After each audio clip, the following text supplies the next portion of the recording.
we've never needed them. We have never really asked anything of them. You know, they'll say they sent some troops to Afghanistan or this or that.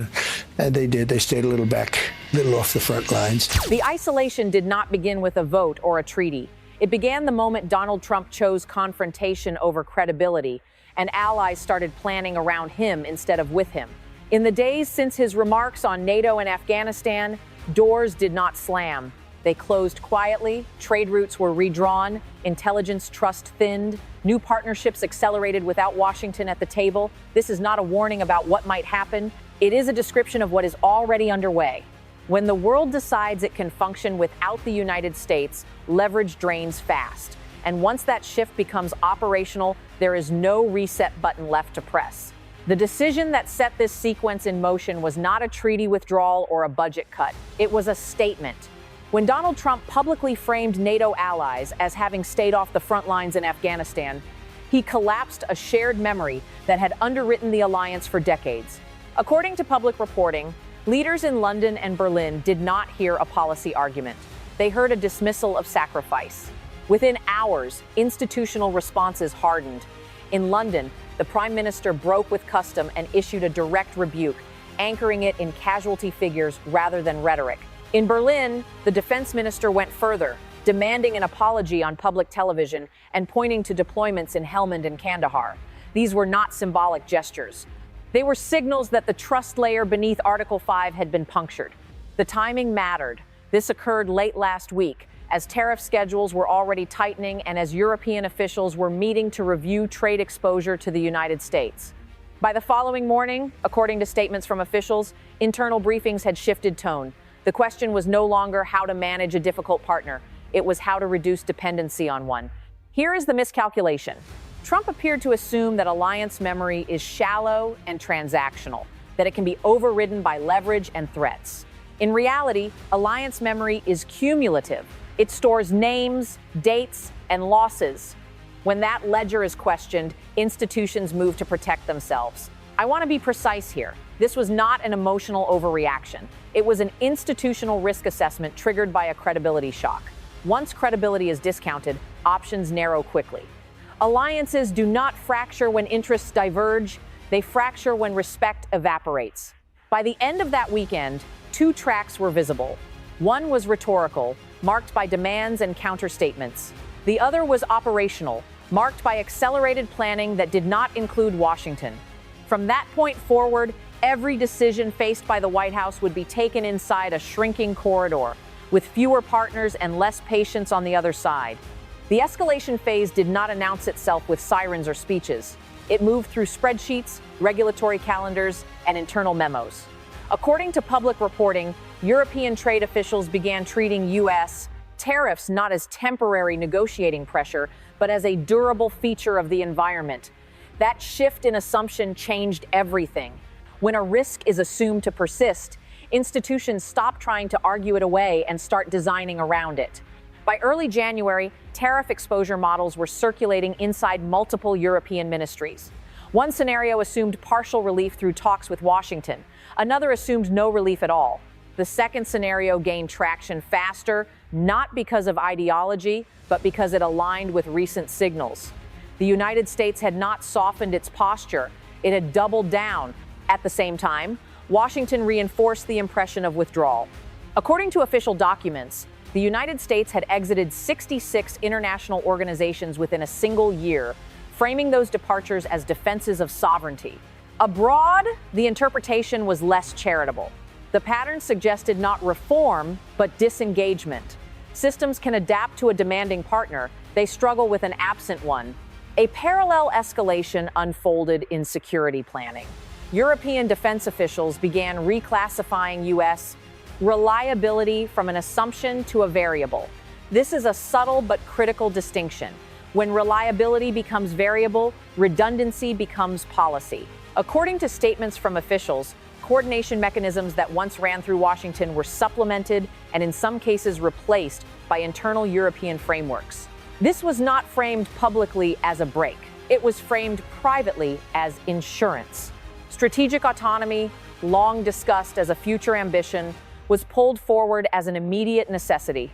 Planning horizons shortened. Dependencies were mapped, exposure was reduced. Here is where the pressure on Donald Trump intensified.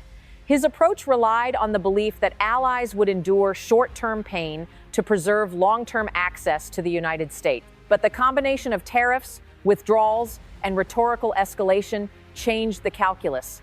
Waiting became riskier than acting. That is the moment leverage flips. The adversarial reality is this: Trump treated uncertainty as a weapon. His counterparts treated it as a cost to be eliminated. Those are incompatible strategies. One seeks compliance, the other seeks insulation. I find it notable how little of this escalation required public confrontation. There were no emergency summits, no dramatic walkouts. Instead, there were accelerated meetings, revised assumptions, and contingency plans that quietly removed Washington from the center of the picture. Influence does not vanish all at once. It thins. By mid-January, officials were no longer asking whether relations with the United States could be stabilized quickly. They were asking how much exposure could be reduced before the next shock. Each unanswered question from Washington hardened those plans.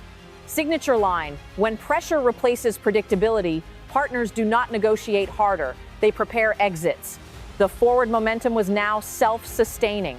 Every additional tariff threat validated the decision to diversify. Every delayed clarification reinforced the perception that volatility was the new normal. By the time the next major agreement appeared on the horizon, the groundwork for a decisive shift had already been laid. What changed everything was not a speech or a threat. It was a signature.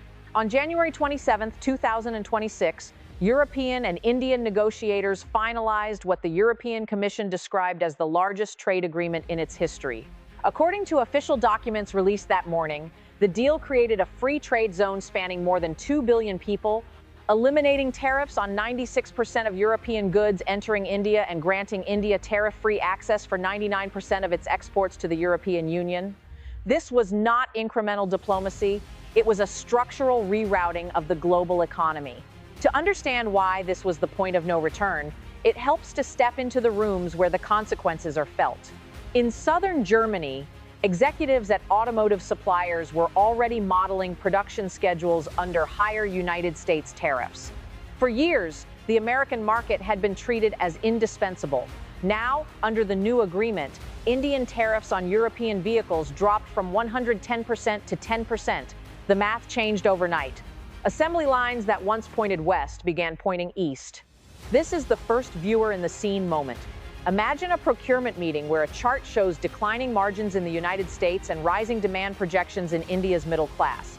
The question is not loyalty, it is survival. According to public reporting, German manufacturers facing 15% barriers in the American market saw the Indian market open almost completely. The decision was not dramatic, it was obvious. The second moment unfolds thousands of miles away in the American Midwest. Soybean and corn growers who once relied on European and Asian buyers now face a different reality. Under the new trade architecture, European agricultural exports enter India without tariffs, while American products do not. This is not a theoretical disadvantage. It is a price difference at the point of sale. When buyers in India compare offers, they do not weigh alliance history. They weigh costs. Trade diversion does the rest. This is where Trump's miscalculation becomes fully visible. His strategy assumed that tariffs would force companies to return production to the United States, a process he described as a rebuilding.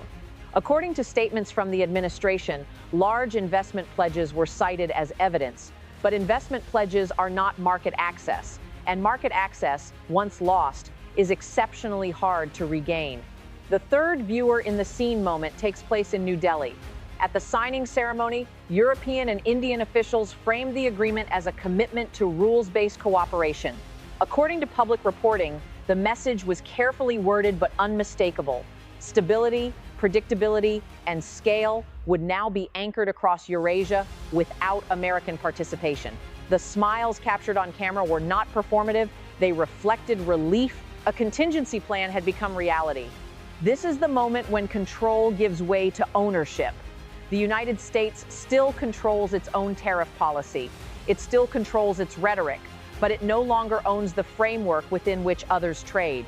Ownership has shifted. Once that happens, leverage erodes faster than most political systems are prepared to admit. The consequences ripple across sectors. In pharmaceuticals, European firms gain streamlined access to India's manufacturing base and research talent, while Indian generics gain tariff-free entry into Europe. In chemicals and machinery, long-standing barriers fall, opening supply chains that had been constrained for decades. In textiles and leather, Indian exporters secure direct, cost-free pathways into European markets, supporting millions of jobs. Each of these sectors represents not just commerce, but political constituencies that will now defend the new system. Time pressure compounds the effect. The first pressure is immediate implementation. Tariff reductions begin on schedule, locking in early advantages. The second pressure is first mover dominance. Shelf space, distribution contracts, and brand loyalty are established before competitors arrive. The third pressure is negotiation fatigue. By the time the United States considers re-entry or parallel agreements, partners will ask why they should disrupt a functioning system. The fourth pressure is domestic adjustment. European and Indian industries will reorganize around the new corridor, making reversal politically costly. The fifth pressure is signaling. Other countries are watching closely, assessing whether alignment with Washington still offers stability. This is where the Greenland crisis re-enters the picture, not as a sideshow, but as a reinforcing signal. According to public reporting, renewed interest by Trump in acquiring Greenland and subsequent threats toward Denmark unsettled Nordic partners. In a region already recalibrating for Arctic shipping lanes and resource access, the episode reinforced perceptions of unpredictability. Sweden, Finland, and Norway did not respond with statements alone. They deepened coordination within European defense mechanisms, reducing reliance on United States leadership. I want to pause on the concept of the soft ban, because it is often misunderstood. There is no legal document expelling the United States from NATO or the global trade system. Instead, access is diluted. Intelligence sharing becomes selective. Trade routes bypass American ports, summits proceed with decisions made before American delegates arrive. This is how exclusion works in practice. It is quiet, it is deniable, and it is devastating to influence. The adversarial framing here is unavoidable. Trump positioned himself as a deal maker who could extract better terms through pressure. What he extracted instead was insulation by others. By treating alliances as leverage points rather than shared assets, he encouraged partners to reduce exposure altogether. That choice closed off options that cannot be reopened by a single election cycle. From an analytical standpoint, this is the climax because it represents a transfer of momentum. The United States moves from agenda setter to agenda responder.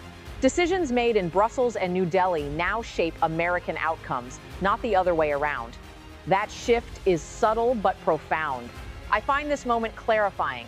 Power is not lost in one dramatic collapse. It is redistributed through agreements that seem technical until their effects accumulate. The EU-India deal is one such agreement. It does not shout, it locks. Signature line: power does not disappear when challenged. It disappears when others stop waiting for you.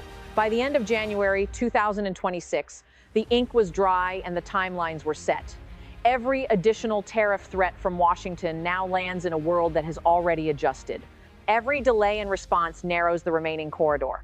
This is not an inflection point that can be managed with messaging. It is a structural shift that will continue to compound, regardless of intent. What changed after the EU-India agreement was not mood, but memory. Institutions record shocks, and they adjust future behavior accordingly. According to public reporting, European policymakers began treating the recent period not as an anomaly, but as a data point. In internal reviews, reliability was reweighted, exposure was repriced, and assumptions that had held for decades were quietly revised. This is how institutional memory works. It does not argue, it updates. Once updated, it persists across administrations, elections, and headlines. The immediate consequence is risk repricing. Trade risk, security risk, and information risk now carry higher premiums when the United States is the counterparty. That does not mean exclusion. It means buffers. Redundancy replaces dependence. Optionality replaces alignment. When optionality spreads, influence things. I want to underline a line that matters here, because it captures the danger precisely. The danger is not collapse. The danger is fragility. Systems can survive shocks when trust is deep. They fail when trust becomes conditional. Fragility is what forces institutions to plan for failure, even when no failure has occurred yet. We see this in security coordination. Intelligence sharing becomes more selective, routed through narrower channels, calibrated to minimize exposure. Joint planning proceeds with parallel tracks. According to statements from officials, this is framed as prudence, not punishment. But prudence has consequences. It slows response time and reduces shared situational awareness, even when intentions remain cooperative. We see it in commerce. Firms that once treated the United States as the anchor market now treat it as one option among many. Contracts shorten, exit clauses multiply. Capital allocates to corridors with fewer political variables. None of this requires public confrontation. It only requires a spreadsheet that assigns probabilities. We see it in diplomacy. Summits still happen, communiques are still issued, but the real decisions migrate to preparatory meetings where consensus forms without waiting for Washington. This is not hostility. It is an adaptation. The center of gravity shifts when waiting becomes costly. Here is the adversarial reality. Donald Trump framed his strategy as leverage through disruption. Institutions experienced it as volatility to be priced out. That distinction matters because it defines what happens next. Leverage seeks compliance. Pricing seeks avoidance. From an analytical perspective, this is the inflection that outlasts personalities. Even if rhetoric softens, the memory remains. Even if tariffs change, the contingency plans stay on the shelf. Institutional memory does not reset with press releases. Signature line: institutions forgive rhetoric. They do not forget risk. The forward pressure is already visible. As new agreements lock in, switching costs rise. As supply chains reorganize, reversal becomes politically expensive. As security coordination adapts, reintegration requires proof, not promises. Each step compounds the next, narrowing the space for rapid repair and making the consequences of delay heavier with every passing month. The final phase is not collapse. It is an adjustment. The systems involved are too large, too entrenched, and too cautious to fail overnight. What follows instead is a controlled landing into a narrower world where options exist but carry higher costs and longer timelines. According to public reporting, officials in Washington are already signaling reviews, exemptions, and targeted negotiations. These are not reversals, they are attempts to slow drift. There are 3 signals to watch closely. The first is tariff calibration. Not announcements, but implementation details. Small carve-outs, delays, or technical exemptions will reveal whether pressure is easing or merely being repackaged.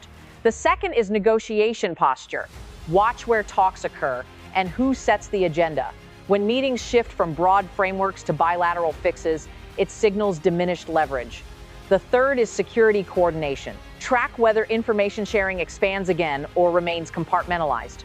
Trust returns first in quiet channels, not on stages. I want to stress what this moment is and is not. It is not a verdict on American capacity. The United States remains a central economic and military power, but it is a verdict on predictability. Markets and alliances are built to absorb shocks, not uncertainty as a standing condition. When uncertainty persists, systems adapt around it. The adversarial framing here remains unavoidable. Donald Trump promised control through disruption. What has emerged instead is constraint through adaptation by others. That does not make his choices irrational. It makes their consequences durable. Once alternatives exist, they are used. From my perspective, the critical risk ahead is not isolation by decree, but marginalization by habit. Habits form quietly, they harden without announcements, and once hardened, they are resistant to sudden persuasion. Signature line: power endures through reliability, not volume. This story is still developing. Agreements will mature, supply chains will settle, diplomatic rhythms will adjust. The question is not whether the United States can re-enter these systems. It is under what terms and at what cost, after others have learned to operate without waiting. If you want to stay ahead of how this unfolds, follow the signals rather than the speeches. We will continue tracking the agreements, the timelines, and the institutional shifts that define the next phase of American influence.